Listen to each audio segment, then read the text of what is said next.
Señora, ¿dónde quiere su cuadro? Recuerde que para nuestra empresa el cliente es lo que pida y la seguridad ante todo. Ay.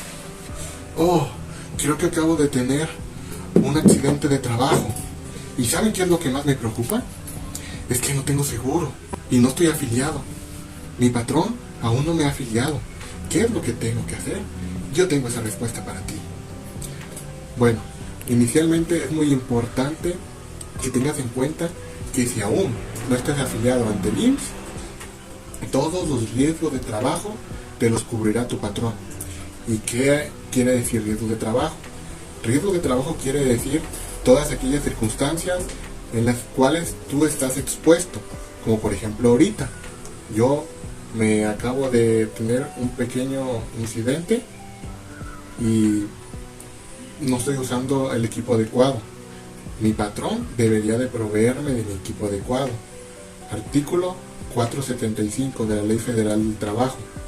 Dice claramente que todo patrón debe de proveer con todos y cada uno del equipamiento que necesita el trabajador, como casco, guantes y todo lo que se necesita.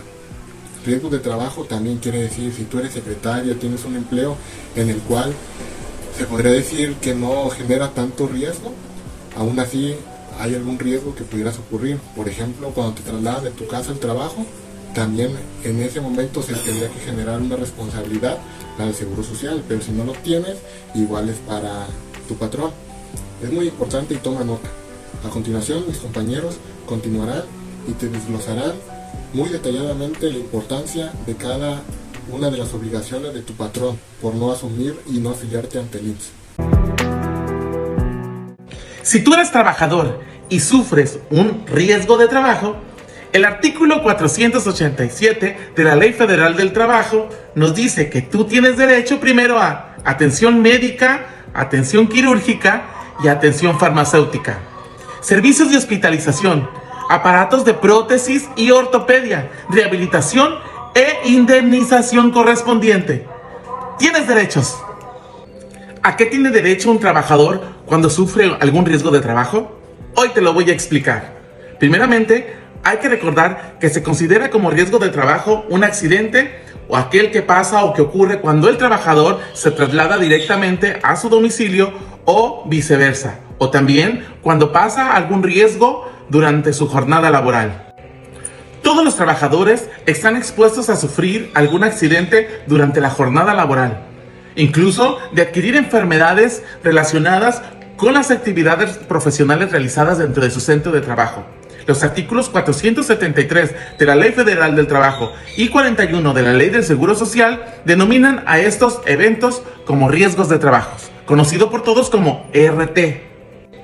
Los accidentes de trabajo son toda lesión orgánica o perturbación funcional, ya sea inmediata o posterior, e incluso muerte producida repentinamente en el ejercicio con motivo de su trabajo. También se considera accidente de trabajo aquel que ocurre cuando el trabajador se traslada directamente de su domicilio al lugar de trabajo o viceversa. Ya lo habíamos aclarado. Estos riesgos de trabajo pudieran producir incapacidad temporal permanente, incapacidad permanente total, muerte y desaparición derivada de un acto delincuencial. ¿Cuándo no se reconoce que es un riesgo de trabajo? 1. Si el accidente ocurre encontrándose el trabajador en estado de embriaguez. 2. Cuando el trabajador esté bajo la influencia de algún narcótico o de algún psicotrópico o bajo el efecto de alguna droga. Cuando el trabajador se ocasiona el daño o la incapacidad o la lesión intencionalmente. 4. Si la lesión es consecuencia de algún intento de suicidio o alguna riña. Oye, mamá, ¿y qué son las incapacidades? Hija, las incapacidades es lo que se le otorga al trabajador cuando se enferma, en días y aparte también en dinero, ¿verdad? Como sucedió con tu tío, mira, y las incapacidades se clasifican de 3 tipos: la incapacidad temporal, la cual no rebasa los 3 meses y se pagará la indemnización de acuerdo al salario que percibe el trabajador. También tenemos la incapacidad permanente parcial. Esta no alcanza el grado de incapacidad total, ¿verdad? Y esta se determina en base a una tabla y todo esto de acuerdo al daño que sufrió el trabajador, dependiendo el porcentaje de esa tabla es lo que se le va a indemnizar, ¿verdad?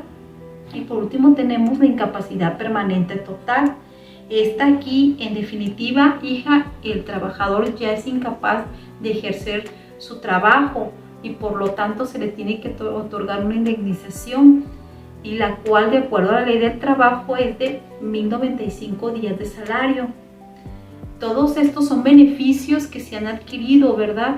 Pero cabe hacer mención que debemos siempre de prevenir para no llegar a tener un riesgo de trabajo.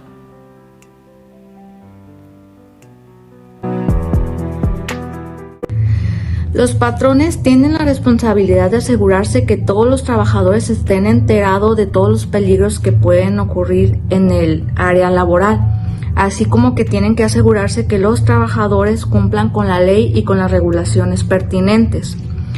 En la Ley Federal del Trabajo, específicamente en el artículo 504, nos hace mención a diversas obligaciones especiales que tiene que cumplir el patrón hacia los trabajadores para evitar riesgos de trabajo. Especialmente en la fracción 1 nos dice que es de suma importancia mantener en el lugar de trabajo medicamentos y los elementos materiales de primeros auxilios y adiestrar a personal del mismo área de trabajo para que los pueda brindar. La fracción 5 nos dice que se debe de dar aviso por escrito o por algún medio electrónico al inspector de trabajo y a la Secretaría del Trabajo y Previsión Social, tanto como al tribunal dentro de las primeras 72 horas en las que ocurrió el accidente. Esto con los datos y elementos que nos pide la misma normativa. El patrón es el responsable de la seguridad social y de la higiene y la prevención de los riesgos que pueden ocurrir. Las autoridades para el apoyo dentro de un accidente, dentro de un trabajo, son la Secretaría del Trabajo y Previsión Social, la Secretaría de Hacienda y Crédito Público y Educación, el Centro Federal de Conciliación y Registro Federal, el Centro de Conciliación en Materia Local, es decir, donde se sufra el incidente, las autoridades de las entidades federativas y su dirección dentro de los departamentos de la empresa, la Procuraduría de la Defensa del Trabajo, el Servicio Nacional de Empleo, la Comisión Nacional de Salarios Mínimos, la Comisión Nacional para la Participación de los Trabajadores dentro de las utilidades dentro de la empresa, los tribunales del Poder Judicial de la Federación y los tribunales de las entidades federativas. La Procuraduría de la Defensa del Trabajo tiene la función de representar y asesorar a los trabajadores en cuanto a la aplicación de las normas de trabajo, además de interponer recursos ordinarios y extraordinarios para la defensa del trabajador, así como proponer a las partes interesadas soluciones amistosas para el arreglo de sus conflictos y hacer constar los resultados en actas autorizadas, además de auxiliar a los centros de conciliación en otorgar información y orientación a los trabajadores que acudan a las instalaciones. No obstante, también auxilia en las audiencias de conciliación a las personas que lo soliciten. Acude a la Procuraduría del Trabajo y haz valer tus derechos como trabajador.